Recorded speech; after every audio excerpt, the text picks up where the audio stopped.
Mavis is a diesel engine who works for the quarry company shunting freight cars in their sidings. She has 6 small wheels hidden by side plates just like Toby's. Mavis is young and full of her own ideas. She loves rearranging things too and began putting Toby's cars in different places every day. This made Toby cross.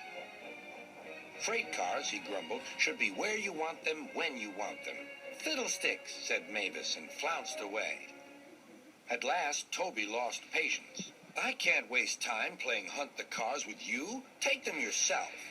Mavis was pleased. Taking cars made her feel important. At the station, Diesel oiled up to her. Toby's an old fusspot, she complained. Diesel sensed trouble and was delighted. Toby says only steam engines can manage freight cars, continued Mavis. How absurd, squirmed Diesel. Depend upon it, Mavis. Anything steam engines can do, we diesels can do better. Diesel knew nothing about cars, but Mavis didn't realize this. Toby's line crosses the main road behind the station and for a short way follows a farm lane. Frosty weather makes the muddy lane rock hard and very slippery. Toby stops before reaching the lane. His fireman halts the traffic at the crossing, and then he sets off again. By using the heavy cars to push him along, he has no trouble with the frosty rails in the lane and across the road. It is the only safe thing to do in this kind of weather. Toby warned Mavis and told her just what to do. I can manage, thank you, she replied. I'm not an old fusspot like you.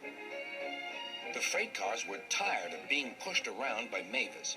It's slippery, they whispered. Let's push her around instead. On, they yelled. Mavis took no notice. Instead, she brought the cars carefully down the lane and stopped at the level crossing.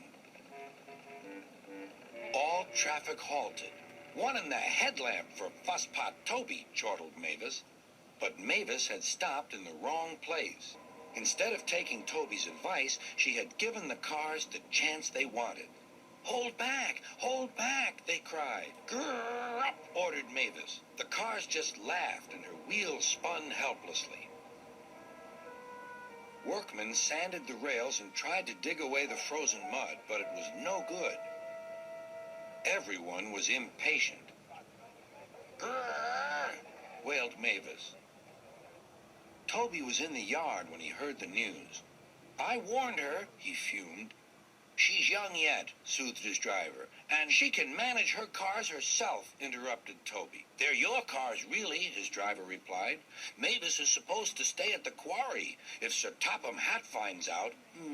Yes, said Toby thoughtfully. He and his driver agreed that it would be best to help Mavis after all. An angry farmer was telling Mavis just what she could do with her train. Having trouble, Mavis? Chortled Toby. I am surprised. Gosh, said Mavis.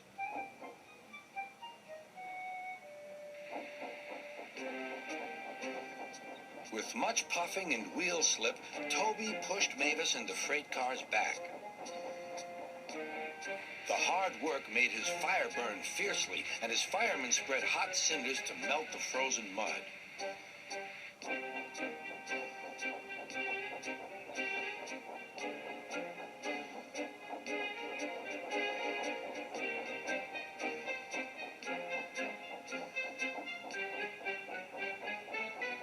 At last, they finished.